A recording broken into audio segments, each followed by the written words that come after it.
जय हिंद। आपको तो पता ही होगा कि हमारी पृथ्वी पर जो है 71% पानी पाए जाते हैं, जिसमें से ज़्यादातर पानी जो है 95% से ऊपर भी पानी जो है वो समुद्र में है। और समुद्र के बारे में तो आपको पता ही होगा, उसमें से मात्र 5% समुद्र को जो है वो एक्सप्लोर किया गया है, बाकी 95% जो है वो अनएक्सप्लोर्ड है। और समुद्र में कितने तरह के जीव पाए जाते हैं, कि कितने तरह के संसाधन पाए जाते हैं, कैसे कैसे संसाधन पाए जाते हैं, ये कोई भी नहीं जानता। और इसको डिस्कवर करने के लिए जो है हाल ही में जो यूएन ने ये कहा है कि 2021 से 2030 की जो दशक होगी वो ओशियन की दशक होगी। कहने का मतलब ये है कि 2021 से 2030 के बीच जो है ज़्यादातर ध्यान जो है ओशियन में दिया जाएगा, ओशियन को एक्सप्लोर करने में दिया जाएगा।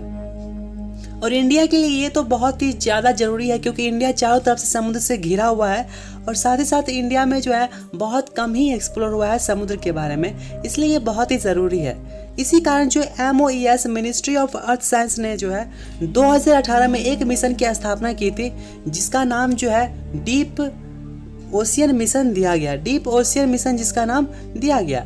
इस मिशन के अंतर्गत जो ओशियन में छिपे हुए जितने भी संसाधन है, जीव है, उस सबको डिस्कवर करना है और साथ ही ऐसी ऐसी टेक्नोलॉजी को डेवलप करना है जिस टेक्नोलॉजी की मदद से हम समुद्र के ज़्यादा गहराई तक जा सकते हैं और एक्सप्लोर कर सकते हैं। इस मिशन का अप्रूवल जो है हाल ही के मीटिंग में दिया गया है। यह मीटिंग कुछ दिनों पहले ही हुई थी और इस मीटिंग को ऑर्गेनाइज कर रहे थे हमारे पीएम मोदी कर रहे थे। तो इस मीटिंग में जो है डीप ओशियन मिशन को अप्रूवल दे दिया गया है। डीप ओशियन मिशन जो है ये 5 साल की पीरियड में काम करती है, जिसका पूरा बजट जो है वो 4077 करोड़ है।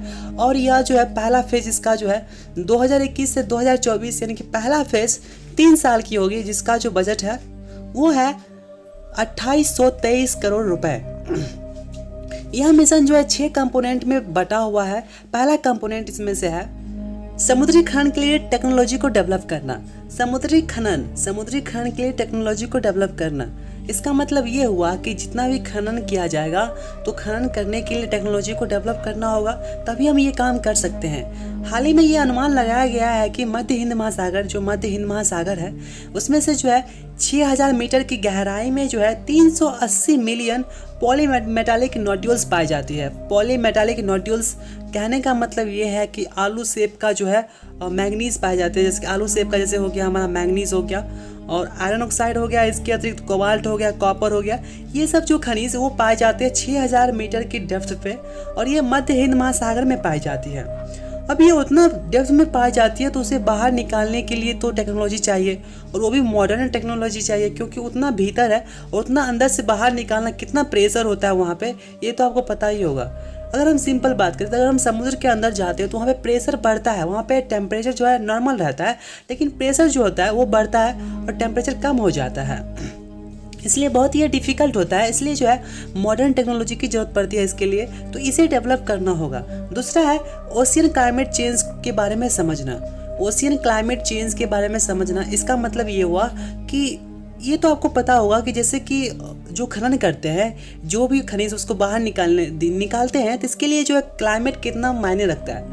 क्लाइमेट चेंज के कारण क्या होगा, समुद्र में सुनामी आ सकती है और सुनामी से बहुत सारी प्रॉब्लम झेलना पड़ सकता है। इसलिए जो है पहले हमें ओशियन क्लाइमेट चेंज के बारे में जानना होगा। अगर वो चीज़ आने वाली होती है तो फिर हमें जो है पहले ही हम सतर्क हो सकते हैं, तो इससे फिर झेलना नहीं पड़ेगा। तीसरा है जैव विविधता की खोज। जैव विविधता की खोज का मतलब हुआ कि कितने तरह के जीव पाए जाते हैं समुद्र के अंदर, कितने तरह के क्रिएचर्स पाए जाते हैं, ये कोई भी नहीं जानता। हो सकता है बहुत डेंजरस भी हो सकता है बहुत छोटे छोटे जीव भी पाए जाते हो, ये कोई भी नहीं जानता। तो इसको डिस्कवर करना, साथ ही साथ जो समुद्र के जो है जो लोअर डेप्थ है वहाँ तक पहुँचना। समुद्र में जो है कई तरह के क्रिएचर्स पाए जाते हैं, तो इनको खोजने के लिए क्या करना होगा, हमें कुछ ऐसे पनडुब्बी को डेवलप करनी होगी जो पनडुब्बी ज़्यादा से ज़्यादा डेप्थ तक जा सके और कम से कम आदमी को लेके जा सके, और फिर वहाँ पे डिस्कवर करना आसान हो जाएगा। और ऐसे पनडुब्बी को डेवलप करना बेहद ज़रूरी है, तभी जाके वहाँ पे एक्सप्लोर करना संभव हो पाएगा। और चौथा आता है हमारा डीप ओशियन सर्वे और एक्सप्लोरेशंस। डीप ओशियन सर्वे और एक्सप्लोरेशंस का मतलब हुआ कि ओशियन को पूरी हम सर्वे करेंगे। सर्वे करने का मतलब उसको सर्वे करके हम ये पता लगाएंगे कि जो किस जगह पे संसाधन है, किस जगह पे किस टाइप का संसाधन है, नहीं है, कितना डेप्थ पे है, वो पता लगाने के बाद हम उस खनिज को बाहर निकाल सकते हैं और फिर उसे यूज़ कर सकते हैं। पांचवा हमारा आता है इसका कंपोनेंट का, वो है एनर्जी एंड फ्रेश वाटर।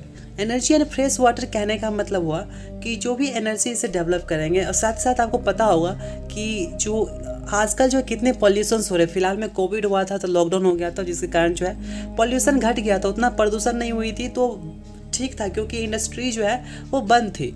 आपको पता होगा ज़्यादातर जो इंडस्ट्री जो है वो ओशियन के बगल में, यानी कि समुद्र के बगल में ही होते हैं, जिससे जो समुद्र के पानी में सारे वेस्ट मिल जाते हैं। तो ये कोशिश करेंगे कि जो भी वेस्ट है उसको रिसाइकल करके यूज़ करने की कोशिश करेंगे, क्योंकि वो वेस्ट जो है जलीय जीव के लिए बहुत ही खतरनाक होता है, इसलिए ये कोशिश करेंगे कि इसको रिसाइकल करके उसे रीयूज़ करने का। छठा कंपोनेंट आता हुआ होता है समुद्री स्टेशन। समुद्री स्टेशन माने तो जिस तरह से स्पेस स्टेशन होता है उसी तरह से समुद्री स्टेशन होता है। जैसे कि स्पेस स्टेशन को जो एस्टैब्लिश करते हैं, अगर हम इंडिया में बात करें तो वो इसरो है। इसरो स्पेस के बारे में एक्सप्लोर करती है स्पेस स्टेशन के से हेल्प से। तो इसी तरह से जो होगा ये MOES जो है, मिनिस्ट्री ऑफ अर्थ साइंस जो है, एक समुद्री स्टेशन जो बनाएगी और समुद्री स्टेशन की हेल्प से है पूरा कंट्रोल करेगी और वो एक्सप्लोर करेगी, समुद्र को एक्सप्लोर करेगी अच्छे तरीके से। तो ये तो हुआ इसके कंपोनेंट जिसके अकॉर्डिंग जो है सारी टेक्नोलॉजी डेवलप की जाएगी और इस ओशियन के मिशन को पूरा किया जाएगा। अब हम बात करते हैं इससे फ़ायदा क्या है। इसे करने से जो फ़ायदा है, सबसे पहली बात तो हम यहाँ से खनिज को निकालेंगे। खनिज निकालने के बाद ये खनिज जो हम उपयोग कर सकते हैं इलेक्ट्रॉनिक्स में या फिर कहीं भी इसे यूज़ कर सकते हैं। यूज़ करने के बाद जो हमारा इंडस्ट्री ग्रो होगा, अब जैसे ही ग्रो होगा तो इससे क्या होगा कि हमारी जो इकोनॉमी होगी वो इकोनॉमी में भी वृद्धि होगी। अब इकोनॉमी में भी ग्रोथ होगा तो इससे क्या होगा, एम्प्लॉयमेंट बढ़ेगी। एम्प्लॉयमेंट कहने का मतलब है रोजगार की समस्या जो है वो सॉल्व हो सकती है। और इसका फ़ायदा ये होगा कि जितने भी समुद्र में जितने भी रहस्य छुपे हुए वो भी सॉल्व होने शुरू हो जाएंगे, और साथ ही साथ जो परिवहन की सुविधा है समुद्र से होकर वो भी सॉल्व हो जाएंगे। और आपको तो पता ही होगा कि जो वार के टाइम यानी कि विश्व युद्ध के टाइम जो है समुद्र भी एक तरह का भूमिका निभाती है। तो समुद्र की हेल्प से भी जो है युद्ध होता है, तो जो समुद्र है इसमें बहुत हेल्प कर सकती है। अगर ये मिशन सक्सेस होता है तो इससे जो टेक्नोलॉजी है बहुत ही आगे निकल जाएगी, क्योंकि इसमें जो है कई ऐसे पॉइंट भी डेवलप किए जाएंगे जो बहुत ही शक्तिशाली होगी, बहुत ज़्यादा डेप्थ तक जा सकेगी। ओके, तो ये था हमारा डीप ओशियन मिशन की बारे में कुछ जानकारी। Thanks for watching this video.